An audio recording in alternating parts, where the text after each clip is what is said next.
Buying a car in the United States is not an easy task at all, especially if you have to do that within your first month of being here. It is not about having the nicest car, but it's about having a good car which would get you from point A to point B and doing that swiftly and having a stress-free process.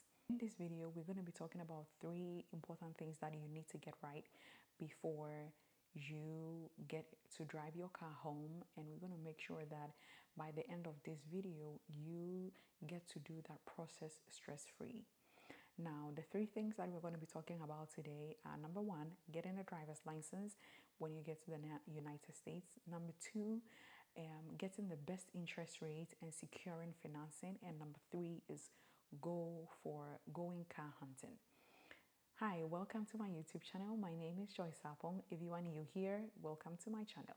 And on this video, we talk about nursing, we talk about lifestyle, we talk about anything living in the United States. So stay tuned and enjoy. So with the first thing about securing a driver's license, if you have never driven before and it's your first time wanting to get a driver's license here in the United States, you obviously have to go to a driving school, let them take you through the process, and you have to do all that you have to do before you get your first ever license in your life. Now, if you are a driver coming from another country, you probably have an international license. That is very easy because because you already have a license and a driver, you just go straight to the MVA, which is the Motor Vehicle Authorities, and then you start the process of getting a new driver's license based on the states that you are in. Now, because I am in the DMV area, Maryland to be precise, and I have gone through the process of obtaining a Maryland State's driver's license, I have been through everything that you need to do if you are a driver from another country and coming to here and you want that transition to be smooth for you. Now, in my digital storefront, it is a detailed step-by-step and manuals in getting a driver's license in Maryland. So I'll put the link down below so you can go there and purchase. Everything is in there, so you don't need to worry. And then you can also start preparing. If you are coming to Maryland, you can start preparing for your driver's license, so that as soon as you get here, everything is all done and everything is sorted. You can go ahead and then get the driver's license sorted. The second thing that we're going to talk about is getting a good interest rate and securing financing. Now, because it's your first time in America, you don't have any credit score history, and they wouldn't consider a credit score history from another country. So you have to convince somebody to actually help give you a loan to purchase a car.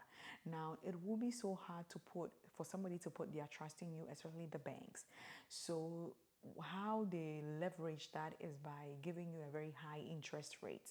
Now, unfortunately, when I came to America, that is what we did, because there was no Joyce, there was no me to guide me through this process.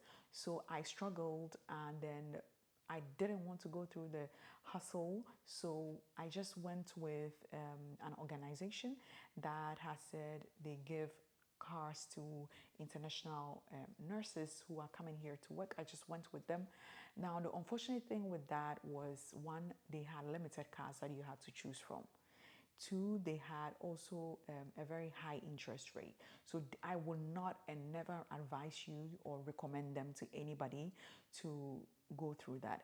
Now, if I'm not doing that, it means that I have found a better way that you can do that. Now, when you come to the United States and you don't have any family member who is going to give you a lump sum to buy a car, or who is going to loan you their car to use in the meantime whilst you figure your life out, you obviously would need a guarantor.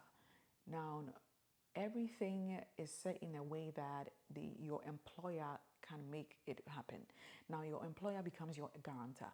So what you're going to do is that your employer is going to give you a letter which states in there that they have employed you, which states in there how much they're going to give you every paycheck, which states how much they are going to give you in a year.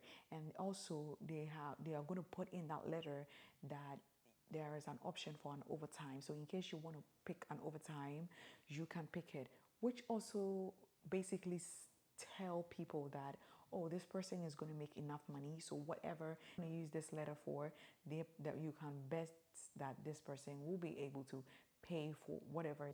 Once you get that guarantor's letter from your employer, you're going to open a bank account. Now, I'm going to do another video which explains which banks you can go for and which is good, and which gives you the best offers and everything, okay? Now, when you go with a bank, there are 3 places that offer financing and offer interest rates that you're going to look into. Now, the first one is those agencies that I talked about that I use, that I said I will never recommend and I'll never advise. I'm not even going to talk about it. So that is out. Now, the next one is the dealership, the car dealership. Now, they do work with other banks or financial agencies to give you people each finance. Now, mind you, that is an option, but that is not an option that I'm going to recommend because they have high interest rates. Now, when I say high interest rate, I'm talking about 10 to 14% of interest that is going to be added to it. The place that I would highly recommend that you get your car loans from is either the banks or the credit union. Now, the banks or the credit union are very good, especially the credit union, because they do have very good interest rates. Now, what is very good interest rates? Between 3.5% to like 6%. And especially if you have a down payments that you can also make, oh, it's going to make your interest rates way better. Now,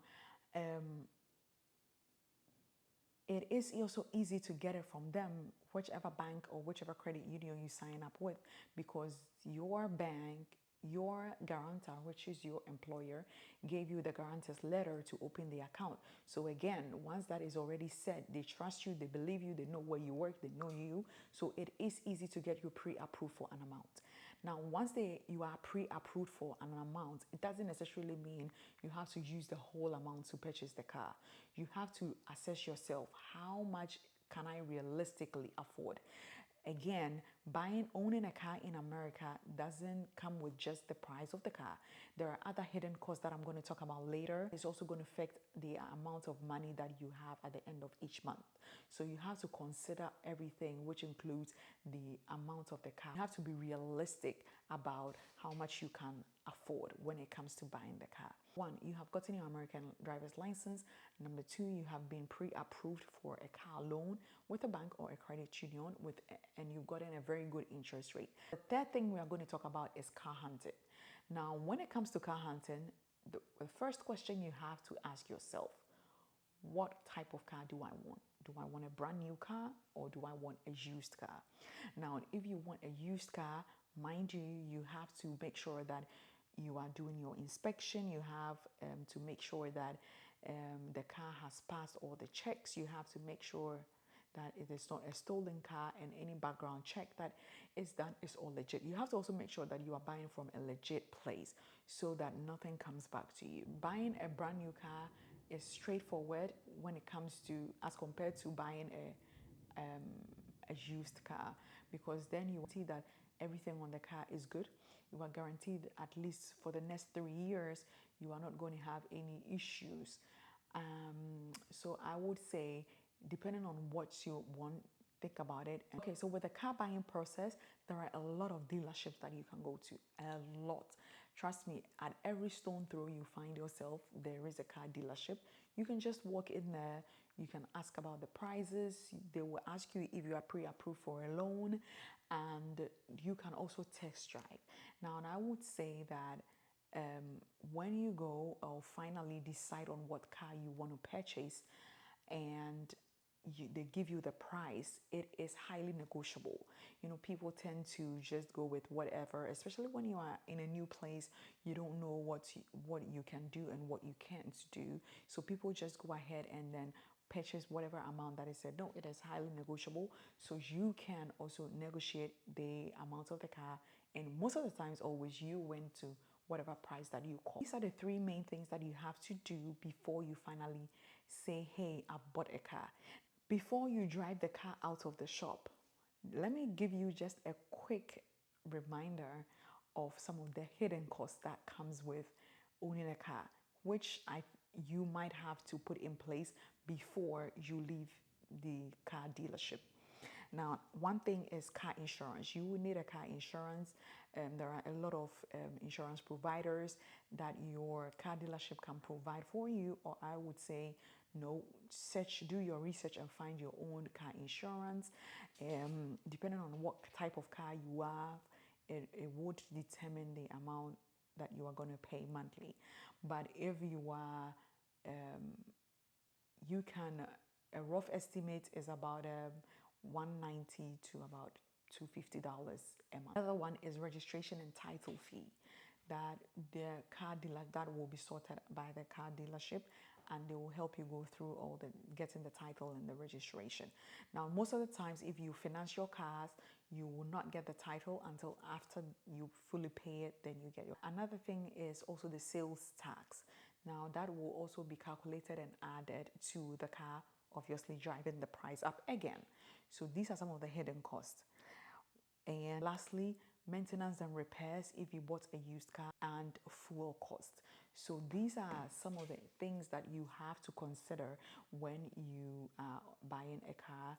And then before you say, hey, this is my car, you drive it out of the shop. Now, if you watch the video to this point and you think, oh, you have questions and something that probably I did not add or say, you can put it in the comment section and then I will reply. But then if you want a private conversation, if you want a detailed one-on-one conversation with me, I have on my digital storefront a 60-minute video call and a 30-minute audio call that I have set up. You can go into the link down below here and then you can schedule an appointment and we're going to have that conversation. And thank you so much for supporting, and thank you so much for watching. Please don't forget to like, comment, and subscribe to my YouTube channel, and also share to your friends and share to people that you know that are relocating to the United States that might find this helpful. Then we will meet on my next video. Have a good one. Bye-bye.